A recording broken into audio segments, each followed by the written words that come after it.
Do you know when you've been cleaning out your reptile room and all the dust gets to you? You've cleaned out your mealworms and your superworms and it just, oh God, that's me. Welcome back to Northern Exotics, guys. Today's video, I don't know. I have no idea. Probably just going to be one of those old vlogs where we do this, do that, do this. But I wanted to show you around my reptile room because I've been working around on it. This is not going to be a reptile room tour video.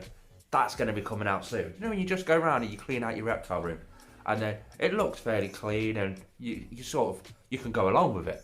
And then you actually do a deep clean and you end up with 4 bags of rubbish. How did that, what? So let's go into the reptile room and show you what's been going. I'll be starting this soon. This is the big bioactive leopard gecko enclosure that I'm building. That'll come soon. But in the reptile room, you'll notice dubia roach colony is empty. No, it's not empty. It's just moved. And again, I'll explain that in a bit. Let's put the tripod down so you guys can see me. Right, what's changed? Leopard geckos, they're getting fattened up. They've not gone into brumation this year. Normally they put themselves into brumation. They've not done it. So I'm not stopping to feed them or anything.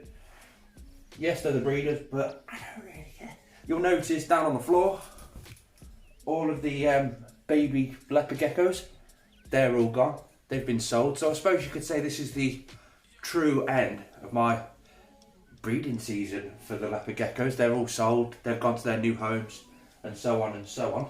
So what was heating them is now heating up this rack over here. Oof. So I've got heat cable running on the top there. Let me show you. Just there. You can see that. That's heating up the dubia colony on the top. Underneath, empty. But it's got the heat cable. Oh, it's toasty warm. And the one at the bottom, that's still got the leopard gecko in because he's got to go into that enclosure just there when those gulls move into the big bioactive enclosure. So there's a lot going on. I'm really excited for all of this work that's going on. And what else has changed? I thought I had no cork bag, but when you start digging around everything, all your bags, your boxes and everything, I've ended up with one big piece. You might know this piece as Diego's basking spot. I'll show you that in a minute. And I've got another box there full of loads of little odds and sods and bits of cork bags. I've got loads of cork bag now. There he is, just lapping it up. I've gave him, do you know one of those shallow Exoterra hides? I've blocked off the entrance, so to speak, and he's just got that. That'll absorb the heat and give him some belly heat.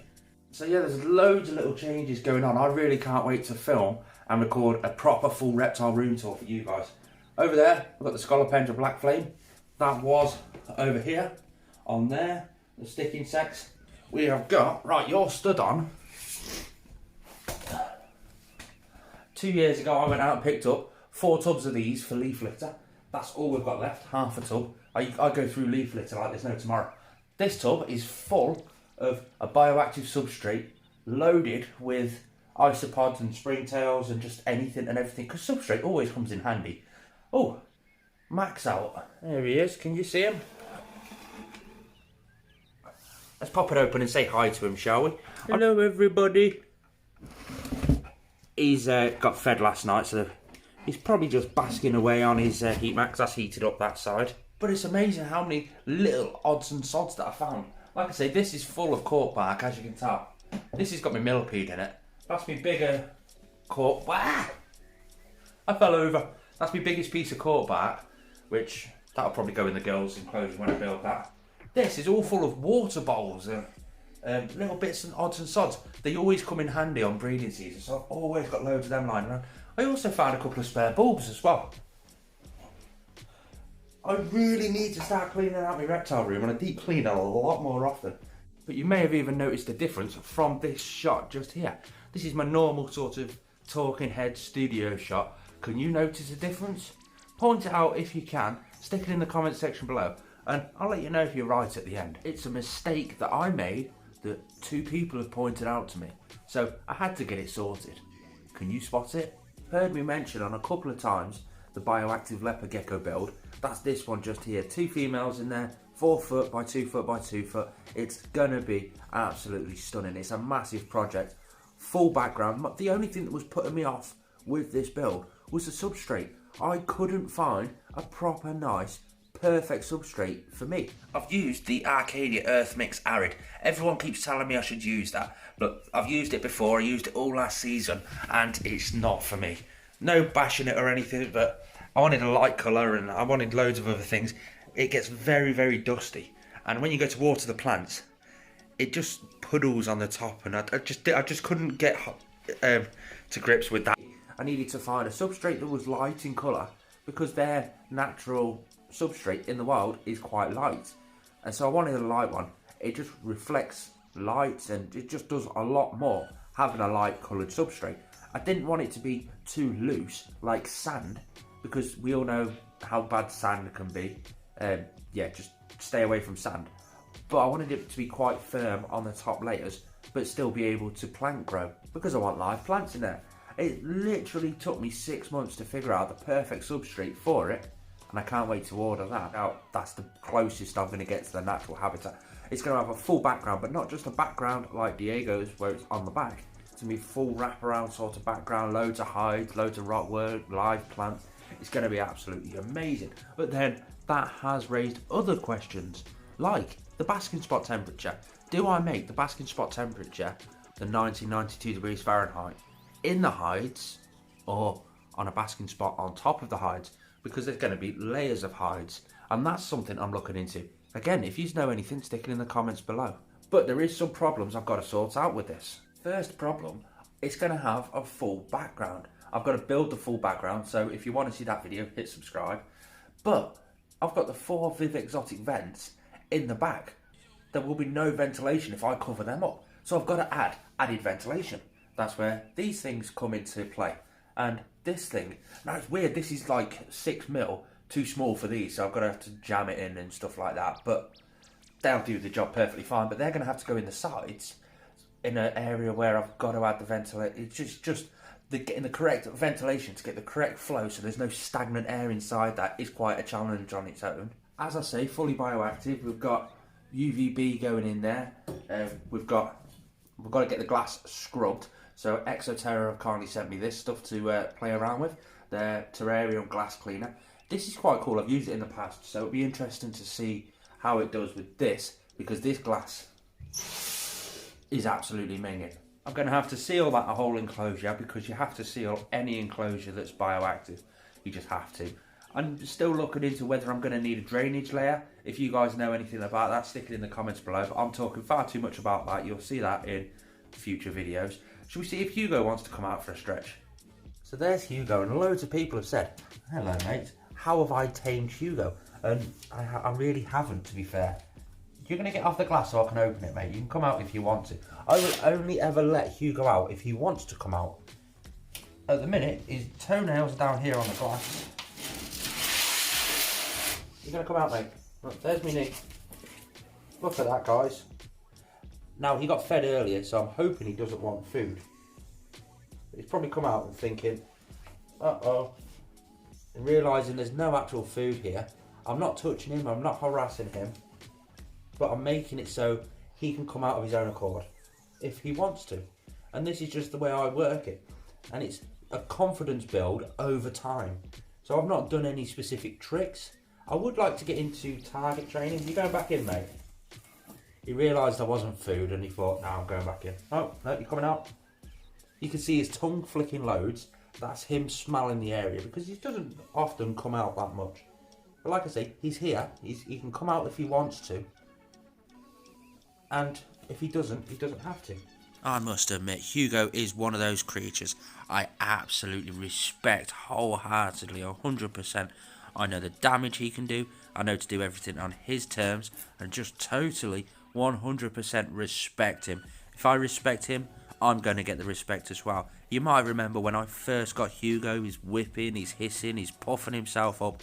He doesn't do any of that now. And look at this, it may have taken 3 or 4 minutes for him to come out, but he's let me pick him up and handle him, and I'm not getting bitten. So he did come out to say hi in the end. I got to handle him a little bit, and I got to work with him that extra few minutes longer, which was a bonus. Have you noticed that problem that I've been on about? Let me explain. Can you see his basking bulb? Well, I had it attached to this back wall on an angled bracket pointing down. So it was on a 45-degree angle. My thoughts behind that was it's projecting over a longer area and it'll have a different UVB output throughout the whole light. That bulb is the Reptile Systems D3 bulb, 100 watt, and that's what I use. But the problem with having it like that on the angle, which I didn't realise, thank you to the two people that did point out to me, the gases weren't all working together because it was on an angle. Different gases weigh different weights, I'd imagine anyway. But it wasn't kicking out what it should be kicking out at that angle. So I've had to put it upright, but then I've had to get it the correct distance to get the correct Ferguson scale of UVI. So I've had to suspend it, and it was just a quick fix. Quickly get out, quickly fix it. That's the way I fixed it for now. And do you know what? Everyone says I need 2 bulbs, I need 3 bulbs. That is actually covering his entire body at that distance and giving him the correct UVB output. And it's giving him the correct heat gradients throughout the enclosure as well. So it works like that. It's the colder time of the year, but it's still keeping to temperature perfectly fine. So there's no need for me to put 2 bulbs in just yet. I will be in the future, because in the future he's going to have a massive enclosure. So it will need the extra heat, the extra UVB and everything. But that's Hugo. I absolutely love having the time to actually get the animals out. And if you've got a lot of animals and you're breeding them, you coming out, mate? Come on, buddy. He almost jumped out at me. Yeah, having the animals and having all the breeding projects, sometimes your priorities can change and you start doing other stuff and you don't take the animals out as much. Always make time for your animals. They're like your children. You don't want to neglect your children. Diego here is absolutely amazing, aren't you, buddy? Aren't you, mate? Yes, you are. Diego is, I think he's about 5 years old now, there or thereabouts. We got him when he was an adult, so we don't know entirely how old he is. But you're stunning, aren't you, mate? He's the one. Let's drop you back in for a second, mate. There you go. He's the one that's just had that UVB upgrade. So he's got the sunset, the higher UVB output, and the sunrise. That's all done by Reptile Systems T5 Twin Luminaire. Luminaire, sorry. And he's loving it. I've noticed him being a lot more friendly, a lot more active. He's lightened off in colour. I'm seeing so many changes, so I can't wait to do a review for you guys. I've got to nip out to the reptile shop and pick up some rodents so that I can feed Popcorn, Rosie and Charlie the super pastel yellow belly. So that's going to be entertaining. I've got to go to work as well. So I'm going to nip to the reptile shop, then go to work, do me 9-hour shift, get back here, and I suppose for you guys it's only going to be, I don't know, 30 odd seconds or so until I get back here. But for me, it's going to be a while, so I've got to get ready for work. So, let's go. So, I've finished work. Time for the beer. Do you want to know? You can tell it's night time. Look, Hugo's lights are off and everything. All the colours changed. Froth.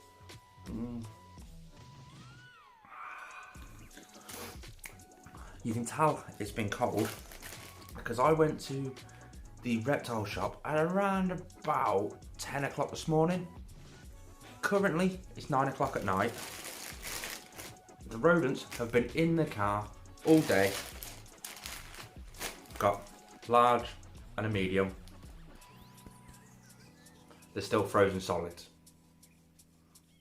Let's thaw these out. So while they're off thawing, I'll tell you what, the snakes really, really know that it's feeding day. I mean, look, let me show you Popcorn, shall I? I walked past her with the rodents to put into thaw, and there she is. You see her? Proper coiled up, ready and waiting. Look at him. Oh, here he goes. He's coming for us. Dudum. Yeah, he is properly ready for a food, and I'm absolutely scared to feed him because he always goes for me. But then let's go over and check out Rosie. She's just sat there patiently waiting. So let's see how this one goes, shall we? So let's start with Popcorn.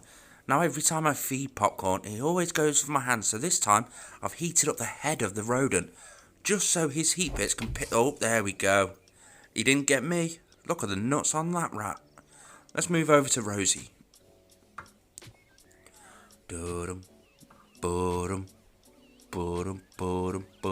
Yeah, she's taking her time. She always does. She's never been that picky, actually. She's an amazing creature, but she loves her rats. Here we go. She's on a medium this time. We've heated up the head. And we might even slow down the strike, because she's a very quick striker. As you'll see now. Boof. Whoa. There we go. It is thrilling to feed boa constrictors. They are extremely powerful. But here's Charlie, our super pastel yellow belly raw python. He's another one. He keeps trying to go for our hands, so I've heated... Oh, boof. So there we have it. The strangest vlog ever. I have no idea what I'm going to title this, but if you're new around here, hit subscribe for me. If you love the video, hit the thumbs up button. Let me know if you make it to the end of this video. I'd love to see who actually watched the whole thing.